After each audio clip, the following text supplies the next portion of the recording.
People are suffering. People are dying.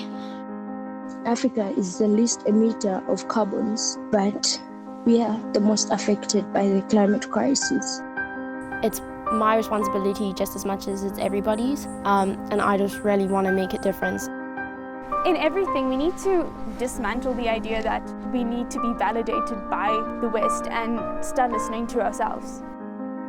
If I want my generation and the generations after us to really have a world to live in, time to take action, and the time was then and now.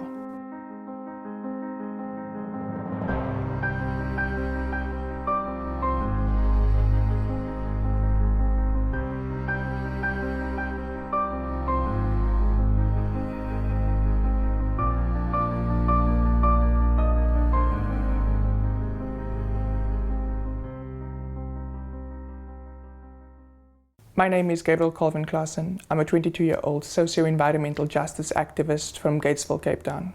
I work for an organization, an NPO called Project 90 by 2030, as well as African Climate Alliance that believes in socially just and environmentally just future. And the way that we get to that future is through Afrocentric focus, education, as well as action. My name is Raisa Nur Mohammed, and I am an 18-year-old intersectional activist. I'm in matric, and in the beginning of the school year, I boycotted school every Friday in a demand for the South African government to declare a climate emergency. I'm Amy Chambers, and I'm 16, and I'm the social media manager at the African Climate Alliance. Do you remember when you first learned that our climate was in trouble? I think it was Greta Thunberg's speech. It was when I think she went to the United Nations. People are suffering. People are dying. Entire ecosystems are collapsing. We are in the beginning of a mass extinction. I can't quite believe that no one sees the urgency, and I feel like I've got to, tell people, make people see the urgency. And then when I started boycotting, it was because I got so angry that if I hadn't even started matric and I could see it. All these people in government, they're adults. They've gone through university and everything. Surely they can see it. What's the point in working so hard for a future that they've stolen from me? The adults had all the time in the world to make change. And so there was a moment where it clicked in my head. Time for you to take action in any form that you can. And of course, over the years, that kind of level of action that I've been taking has changed from reduce, reuse, recycle in grade 8 to becoming a mentor in the environmental climate space for these youth in Kailicha. And then out of that, coming back into kind of the real world of things, the policy side of things, the community side of things. What do we want? Justice! Where do we want justice? I mean, kind of like the quote by Gandhi, be the change you want to see in the world. If nobody else is going to do it, then you got to do it. So, I don't know, I felt like it's my responsibility just as much as it's everybody's, and I just really want to make a difference. And I feel like by getting involved with the African Climate Alliance and other organizations like that, I'm kind of helping to make a difference. I think that this generation's voice, young people's voices, are extremely important because we are the ones who are going to inherit the future. It should always be the youth, because we're going to have to deal with it the longest. Although our age has been thrown at us for many years, you're too young to understand what you're talking about, you don't know the space. But we've seen that young people are wise beyond their years, with, for example, Greta Thunberg. For more than 30 years, the science has been crystal clear. We've got in South Africa, one of the more popular young activist, Ayaka Melitafa. I try to give voice to the people that do not have the voice, because we know that climate change will essentially affect the most vulnerable first, and then it will work itself up. And so that's why I believe that young people's voices are the most important at the table. Only because we know what we need for our future. I believe that older generations have a space at the table because they need to be at the table, because they need to explain to us, first of all, why they haven't taken enough action. Those who are taking action, they need to explain to us how we can be a part of that action. And the space at the table needs to be one that isn't ceremonial. It needs to be one that actually means change and action is going to take place, and we are going to be heard at the table. in South Africa, we're a completely different country, a completely different hemisphere, a completely different ecosystem. One thing that we should really stop doing is looking at the West. Although the North and those in developed countries have a solution, I do believe that their solution is not our solution. I don't think people are aware of the fact that we do need different solutions. I mean, specifically solar paneling is going up in quite a few African countries, which is really good because we're utilizing the ton of amount of sunlight we get and we're putting it to good use.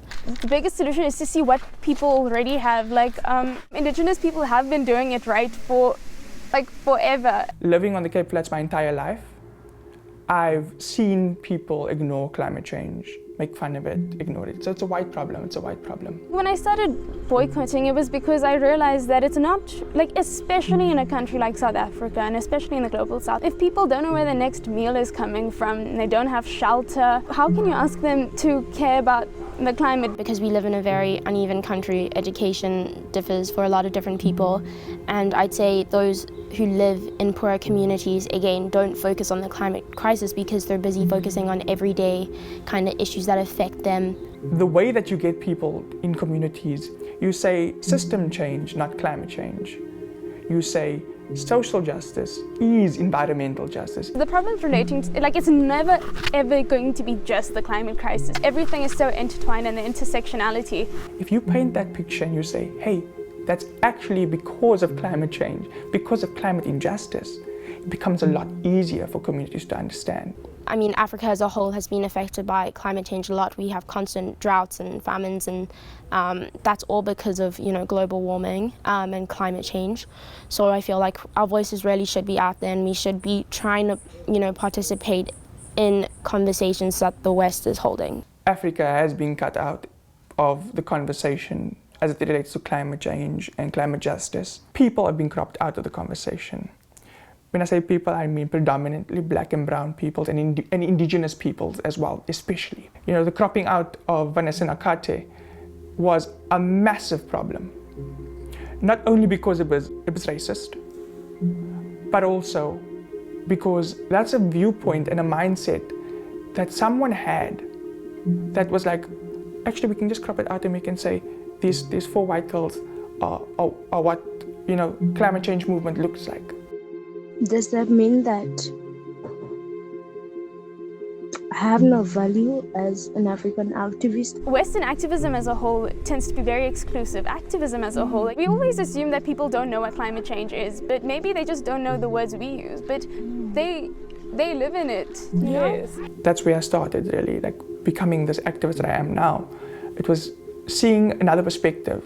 I've lived in colored communities predominantly my whole life, but seeing in black communities that, oh, these are injustices that are far worse than certain injustices in other communities, but also we face the same issue. In Africa and in various parts of the world, people lose their families, people lose their children, people lose their homes and everything that they ever dreamed of and hoped for. Who is going to be able to speak for all these people? You can't say, I want to go and fight for the climate, you know, and then not involve the people actually being most affected by the climate. Africa definitely needs to be talked about, but it shouldn't take, you know, being spoken about in the West for it to be valid. It's like Vanessa, it took being cut out of a photo with 4 white girls for her to be noticed. Like, she was a person before that photo. She existed before that. She was an activist before that. She was there because she's an activist. She's African, but we only knew Vanessa once the West got involved. So I think in everything we need to dismantle the idea that we need to be validated by the West and start listening to ourselves. Social media is such an important tool for young activists. Yeah, for those who do have phones, it's a really good way to communicate and just to spread information and teach others about, like, the climate and global warming. One thing that's amazing about social media is you can see people from everywhere. People tell me, wow, you've been doing this, you're so cool. I'm like, actually, there's so many people doing this. Like, in my classroom, there's people doing the same thing, and it's so inspiring to see that we're part of this collective change. Like we're like this huge force that is driving the change, and it makes you feel less alone because so many people understand. Currently, unfortunately, this year hasn't allowed us to do any in-person activity. But the online activity that we are doing is proving that network penetration is an issue. Not everyone has access to resources. We do want to come up with a better solution to try and include everybody. Our meetings, as of recently, have been getting really diverse because we do offer data, which has been super cool. But yeah, I definitely still say that our social media is definitely filled with a lot of white, more privileged South Africans. So I got involved with the African Climate Alliance just before the very first climate strike. I love the fact that they really try and amplify African voices. It's like giving African people more figures to relate to because again, we can't really relate to Greta Thunberg as much. I'd like to see more African climate activists being featured. I want to see more people of color, people that are diverse, people with different stories, people that get affected in different ways. I want to hear their stories. I want them to fight as well. I want them to join me. So I'm boycotting school every Friday until the Department of Environmental Affairs declares a climate emergency. Greta Thunberg is an amazing activist, an amazing young woman. And she sparked a light and a fire in the media that really helped them look at young activists again. But I do think that proving that there are black activists, there are colored activists, there are activists on all sides of the spectrum, that inspires and lights something. We saw that with youth activist Ayaka Melitafa. In the beginning of this year, she went to Davos, Switzerland for the World Economic Forum. South Africa may possibly have its own Greta Thunberg. 17-year-old Ayaka Melitafa will be off to the World Economic Forum. The fact that we were able to live stream, we were able to share that with so many of our young activists and say, that's who we are. We deserve a space at the table. The fact that she was a young black woman and people were listening to her. For me, I'm not a young black woman, but I felt something. Education, not extinction. Education, not extinction. Education, not extinction. Youth in South Africa have always played a vital role in the changing of our system. The youth during the apartheid era believed that they didn't want to adapt to the system. No, demolish the system and put a new one forward. We believe the same thing. The system is broken. It's been broken, it was built broken. Youth have heard the call for change, as those before us have heard the call for change. And we would hope that those who've heard the call before us, in the times when they needed to answer it, that they would support us today, because they understand what it means to fight for something, to fight for their future.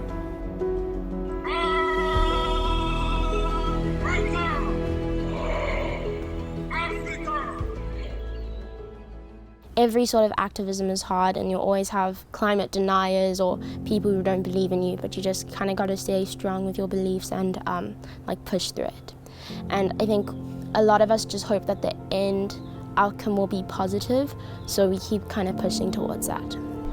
Like, no activist generally is alone. There's always someone there. I believe that if we continue on the trend that we are on now, on the fight that we are on now, that those who are in my age and those who are younger and coming forward, I believe the future will be there for us because we will have molded it. But I also believe that it will be a future that we're glad that we stayed up and we stayed here for it. That, okay, finally, that deep breath. I know there's Generation Alpha already earlier, but they say Gen Z is the last generation that will ever face injustice because we've seen history repeat itself as generations go by. And I do believe that's true. We are going to be the last generations to face these injustices because now it's a time for change. And if we don't take change, the future won't be there for us. So I honestly believe that the future will be a gorgeous one. It will be one that is beneficial to every single person.